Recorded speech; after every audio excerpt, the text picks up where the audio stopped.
Wait right there for me, young lady. Can I see your ID?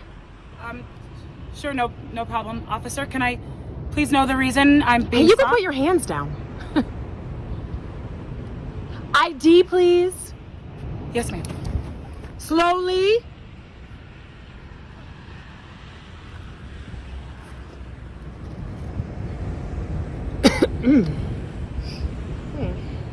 I was just trying to go to the grocery store across the street, officer. It was quiet, please. A grocery run, huh? You know, they do have some good deals over there, even though I found a few bad apples on the fruit stand. And you know what they say about one bad apple? It spoils the... Never mind. Strange fruit, though, right? Yes, very strange. Can I please know It the would be reason in your best interest to cooperate. Okay, sweetie? Yes, ma'am. Oh, shit. Sorry. Don't move. Okay.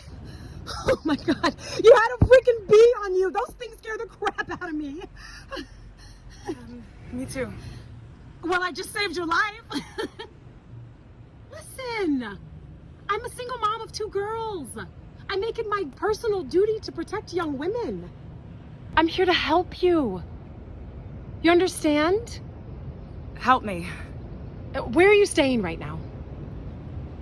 I live down the street with my mother, who's a professor at the university that I also attend. Oh, that's interesting. Yeah, she teaches English. Because I patrol that university 4 times a week, and this is the first time that I'm seeing your face. So, do you have your student ID on you? No, I don't. Oh, no. Why don't you have your student ID on you? I left it in my other bag. They know me on campus. I don't get harassed for not I'm not harassing That's you. not what I was saying.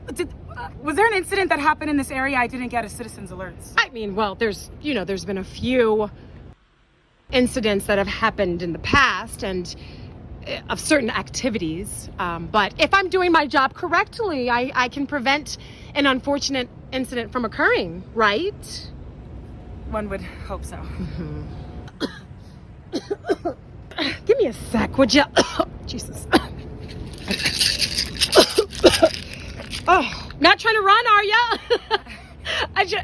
I'm kidding. So, what are you studying in school? The criminal justice system? I want to be the judge someday. I study criminals too. I'm more interested in the justice part. Aren't we all? The stores close early on Sundays, so... I mean, people tend to think that cops should be perfect, but we do have our human moments. You know? Damn it, I spilled my coffee. Hold this. Well, officer, you seem like you mean well. Oh, I'm not always this nice. Ask my oldest Lisa. She was a runaway too. A lot more aggressive than you. Excuse me? I mean, Lisa gave me hell. I wish she was more I'm not correct. a runaway. Sit down. I got some more questions for you.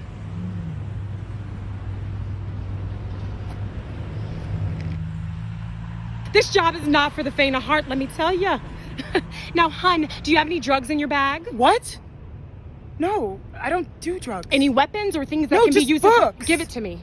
No, officer, you haven't given me probable cause. Well, someone's been watching Law and Order. Looks like we have another And thing I'm in not common. a runaway. I live right up the block. It says right here on my ID. Hands! Now, I need you to calm down, okay? Listen, I was just trying to be a little more politically correct and not use the word prostitute. What? You think that I'm a prostitute? Hon, give it up. You're walking up and down this busy highway. I mean, you're looking both ways for cars. Are you serious? There were other kids jaywalking. Oh. They didn't look like me, though, so... Oh, come on. We both know that jaywalking is not the reason I stopped you. Right. We both know that isn't the reason. Good. You meant Now we could jaywalking while black... Black nail polish? Let me guess. Rebelling against the system? Rebelling against mom? Gosh, Lisa did the same thing. Look, I'm simply trying to get a few things on my mother's grocery list. You're embarrassed. I get it. But listen, I've seen many young women in your same position turn their lives around, sweetie. Hell, before I decided to become a cop, I was running with the wrong crowd myself. I could have been you. We are the same. Is this your fourth time being stopped for committing no crime? Do security guards follow you around, even in the bathroom? Has anyone ever assumed you were soliciting sex in the street while you were just going to the grocery store in the afternoon? Listen, okay. Do you have nightmares, officer? I mean, I'm sure we all do. No, of a white police officer shooting you in the back on accident, like they did your cousin in a case of mistaken identity. Listen, I'm sorry that happened to you. It is so hot today. Ever have a hard time containing your rage? What? After hearing about another lifeless black body housing an accidental bullet? Okay. Listen, it is so hot today. I just need... Tell me, how are we the same, officer? Other than the fact that you two probably go on grocery runs. Slowly, take it out slowly. Put it on speakerphone. Hi, Mom. No, it's not my fault, Mom. I got stopped by a cop. She thinks I'm on drugs. She accused me of being a Okay, I did not accuse you of anything. I simply questioned you because of my perception. It's broken. My phone. Oh, shit, it was an accident. We don't get accident protection, officer. Not when there's something deep in your subconscious that makes you react aggressively when you see another black body. I did not once pull my weapon out. But your hand is on your gun. But I did not pull it out, did I? Did I? No, officer. Not yet. What was that? Sweat. You're sweating. Listen, okay, just give me your ID again. Give it to me now. Oh, God, it's hot. It's not one bad apple that ruins the bunch, officer. It's the entire tree that needs to be dug up from the roots. Something in the soil is rotten. Quiet! You live right up there? Just like my ID says. Wait, is your mother Professor Johnson in the English department? Been teaching there for 6 years. I know she is. I actually wanted to take her English class. Are you okay? I've never seen you around here. You're acting suspicious. I mean, what are you doing crossing this busy highway in the middle of the sidewalk? It's dangerous. We're getting shot in our homes as well, officer. So where is this safe, magical place for us? I mean, but why are you out here? What We're getting groceries in the middle of the afternoon? I guess you heard about that innocent young black girl who was shot in her home because of groceries. Okay. Okay. Listen, you need to be getting home. Your mother is probably worried sick by now, and I want to. Or if they take you in the morning, they'll be coming for us at night. Who's coming? James Baldwin's letter to Angela Davis. My mother assigns his book in her classes. He writes about denigrating societies of racism and... Are you okay? Yeah, yes, no, I'm not racist. I can't believe what you say because I see what you do. What? Baldwin again. You should know that my daughter is part African American. You said her name was Lisa, right? The black one, the runaway, the prostitute. Watch it! Watch your mouth. Okay. She didn't come home, did she? I mean, I tried to be a decent mom. But I was young and alone. I had no goddamn clue what I was doing. I failed her. I fucking failed her. I lost my baby girl. I lost her. And I needed to do something right. Okay? So you joined the police force? Believe it or not, I truly want to help people. I do. You don't think I see it? You don't think I see how messed up this world is? You don't think my heart breaks every time I see a mother losing her child? I feel terrible watching the news. Don't we all? Oh God, Jesus, I'm fucking burning up in this thing. I'm fucking suffocating. Fuck. Oh, I can't breathe. Do we all? Do we all feel terrible, or do most of us just go on with our daily lives? Go to the grocery store, come home, cook dinner, complain about politics, and go to sleep? I don't know why I pulled you over. It was a knee-jerk reaction, okay? I've heard it happens to other cops, and I thought they were just bad apples. Listen, you seem like such a sweet, young, intelligent lady, and I'm so... Are you okay? Oh my God. I'm so... Oh my God. Help! Someone, officer, down now. Help. Oh my God, she's not breathing. Someone call her. You need help? Yes. Is she okay? She just collapsed. I don't know. I think she's having a heart attack. Please call the police. Please. Stay with me. Stay. Hello, there's an officer down.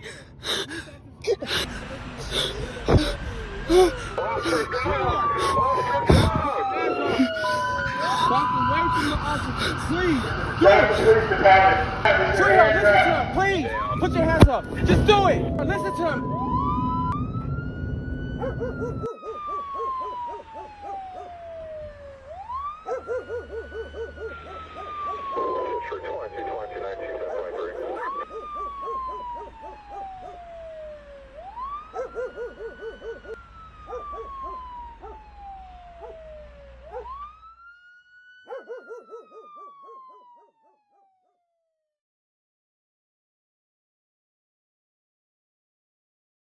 Hey, how are you, Brandice? I'm great. How are you? It's wonderful. It's great to see you. You too. Absolutely. First and foremost, thank you so very much for joining us today. We're going to start with just a background for our viewers about Rooted Theater Company. Rooted Theater Company was founded in 2013. It was co-founded by my husband, Kareem Nemli, and I. And the mission of Rooted Theater Company is to produce socially relevant theater based on community experiences. For the past number of years, all of our shows have been live and in person. Brandice has served in both production and cast. But as we all know, the current COVID crisis has required that we reevaluate how it is that we are bringing real theater to the masses. And so that was literally the birth of the Relevantly Rooted Festival. And today we are pleased and honored to have the writer, director, and one of the actors of Grocery Run, our first show of the festival, Miss Brandice Peltier. Again, welcome, Brandice. How are you?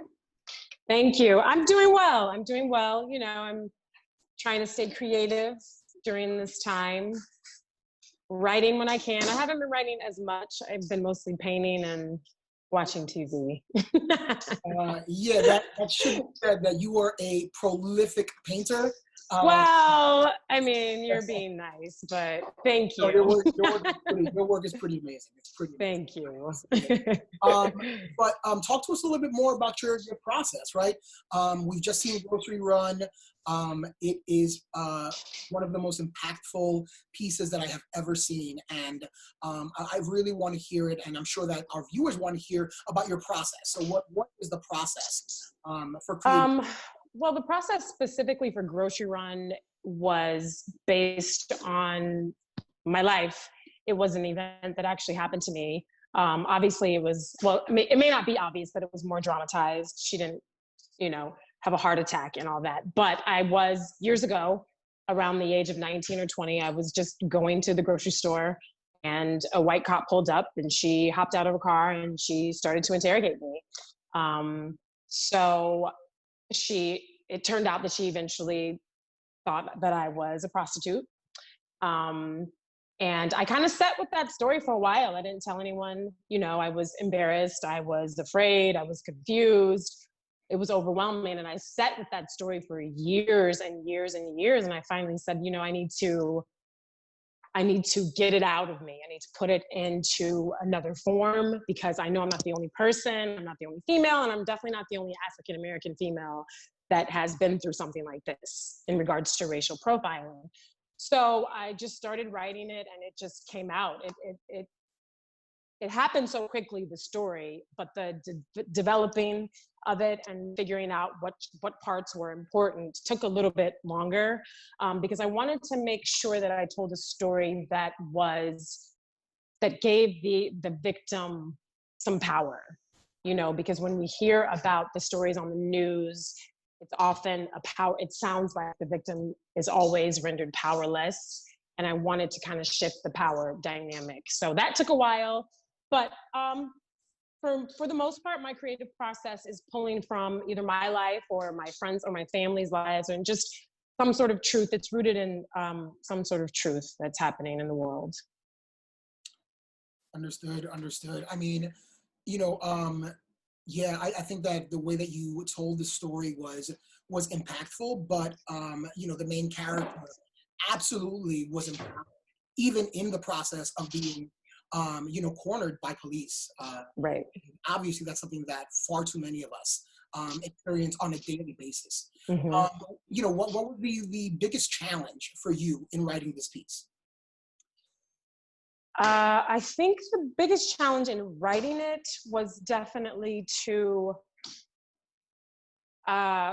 keep it somewhat realistic, but also make it that what could have happened. I think that fine line between theater and writing is you want it to be relatable and you want it to be realistic, but you also want it to be, I don't want to use the word fantasy, but you do want it to inspire hope of what actually could happen. In a realistic setting, there was no way I was able to talk to the cop that way. I was not able to raise my voice. I was a paralyzed young woman, so I wasn't able to really get out my anger and my frustration of what I was feeling in that moment.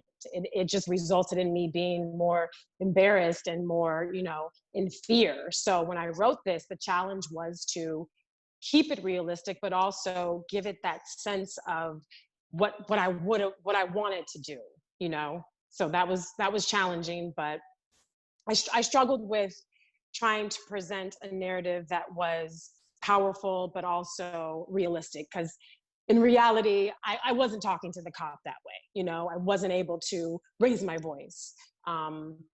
But I think that's why we create theater, because we're trying to present a form of hope that we don't see in reality. Absolutely. So do you think that theater is important and critical to bridging that divide in our communities? Absolutely. I think that theater and art in general has a way to connect people. You hear these stories all the time and they're tragic, but you're hearing it from news sources, or you're watching the news, or you're reading it on social media, and there's a disconnect, right? Because it's just information, it's just facts that you're receiving. But when you have theater and you have people presenting it, and you're showing emotions through film or theater, there's a way to connect people to that human existence. And you have to have that connection in order to have any change after the fact, right? You have to have people connect on a human level. And I think that's what's missing in these stories that you hear about these victims of police brutality, these African-American victims, countless numbers of victims of police brutality, is that we might see the body cam, or we might hear a story if there was no camera, or we might see a bystander's point of view, but do we ever get to zoom in and see that human, that human connection of what that person is experiencing, so then we can understand that this was a human being, and not just another whatever. So I think theater is critical in that way, in connecting us to our human side. Yeah, I could not agree more. And when hearing you talk about it, it made me think of two things, right? One being the way that you shot your piece, right? Just the vantage point of the young woman, was really engaging, right? And it felt as if you were literally standing there with her. The second part of my question is really about those differences between, live theater and what it is that we're doing here, right? And so, do you see any pitfalls or drawbacks in the virtual space as compared to the physical space that we've been accustomed to here at Rooted Theater Company? For sure. I mean, there's pros and cons to both, obviously, film and theater, but when you write a play, you're imagining people seeing all sides of everything, So for this particular piece in general, when I wrote it, I'm imagining people can see how free the cop is with her movement. They can see her hands go up, they can see her spill her coffee, they can see her touch the girl. They can see that she's so free with her movement and that the girl is paralyzed. So when it's put into a virtual format, and the fact that I didn't have an actress, because the actress that was supposed to play this, she moved to a different state during the pandemic. She moved, I forgot, but she's too far away. Right. And it was like, there's no time to find a whole nother actress, get her to memorize the script, to organize it. And so I was like, this challenge is actually going to be probably, a creative push for me to find a different way to tell the story. And ultimately what I wanted was it to be the Black girl's story, So with the camera, I was trying to show that the cop was moving a lot and the movement. But I think definitely with theater, it'll be more apparent how free the cop, she can walk around, she can touch the girl, she can do whatever, and the girl will be more paralyzed. And I think seeing that in a 360 view can be more impactful. But also on the flip side, just seeing the girl and just seeing how she's reacting kind of reiterates the importance of the fact that this is her story. She's the one that is being victimized and interrogated, and she's the one that needs to gain the power. So it was a challenge, but it was a creative challenge that I enjoyed. So this is not a question that I've shared with you before. I apologize in advance. Oh. But previously I did not know that this was based in a true story, right? It was based on a story of your actual life. Mm-hmm. And so how did it feel to actually, and I'm not talking out of school here by saying that you played the role of the police officer in your piece. And so how did it feel for you to actually walk into the shoes of the police officer who treated you in an unacceptable way? I mean, how did that feel? That's a great question. I initially thought, I want to be as obnoxious as possible. I don't know if that was like the younger me thinking, this is my time to, have the Black girl just like really get to say what she wants to say. But then I thought, I want her to be human, because the fact of the matter is that these tragedies that are happening with police brutality are happening because of human flaws, and so I made her funny, and I made it, I made her a little crazy, but then I was like, I don't want to go too far with that, because people need to understand that this is a human issue, what we're dealing with, the system and police brutality. These are human beings that are making these mistakes. It's not a machine. We need to find a way to figure out what is happening with human nature, so that we can prevent these tragedies from happening and racial profiling from happening. So at first, I had fun with it, but then when I watched it back, I felt so bad for the girl in the beginning. I thought, oh my God, my heart was pounding. I was anxious. And I thought, if the audience is going to feel what I'm feeling, then I've done my job, because I want them to know that the person that you just interrogated for just whatever reason, is now changed. And that's important for people to feel. That's important for them to know, in order for us to move forward and how we're going to either collapse this whole system or restructure it so that people can be treated like human beings. Absolutely. That's really impactful. That's incredibly impactful. I mean, so, what is one of the primary takeaway, right, that you would want folks to take from your piece, your work, your art, and your experience here? Oh man, there's so many, but I think a primary one would be that just because a system is put into place and it is supposed law, or it is put into place, and you think it's designed for one thing, you have to look at what is actually happening. And then you have to decide if that system is working or not. And then if you decide that it's dysfunctional, you have to do something to change it. Because what the result is that people are still going to be harmed mentally, emotionally, and ultimately the most tragic consequences, people are dying, innocent people. And it has to be broken down.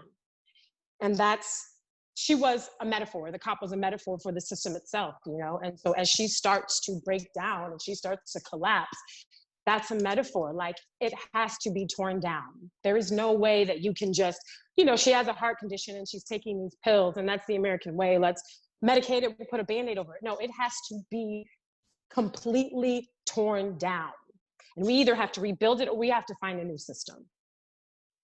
I think that you expressed that in an incredibly brilliant, accessible way, right?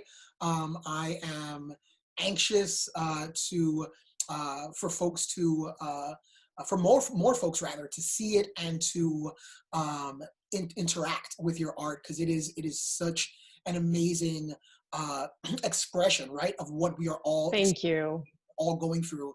And to your point, absolutely. I mean, I made that connection, and I was hoping to hear that you.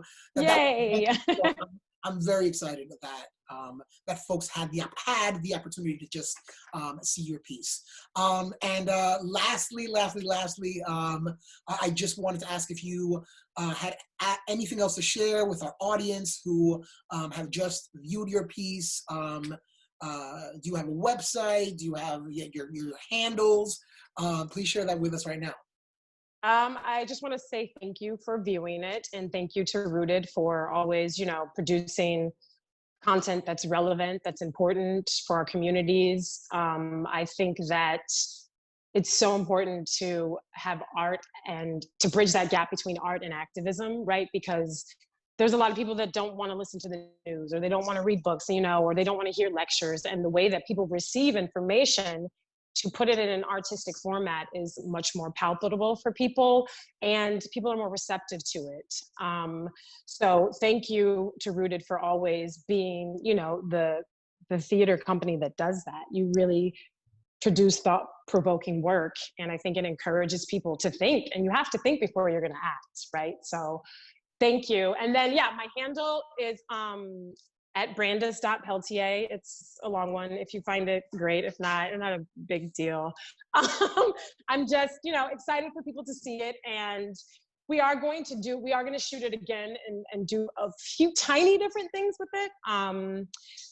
Because I had another camera rolling and I forgot to record. So, you get back and you're like, oh, all that other footage. But you know what? It worked out. We still made it work. So I'm grateful for the opportunity. And thank you. Again, thank you so much, Brandice, for joining us for this piece. We want to let everyone know to tune in next week and for the next 4 weeks for the Relevantly Rooted Festival. Yes. Please register at rootedtheaterco.org/events. And you can find Rooted Theater Co. Our handle across the board is at Rooted Theater Co. And again, on behalf of the Rooted Co. production team, the staff, and the Rooted Theater family, thank you all so much for joining us. We'll see you next week. Bye.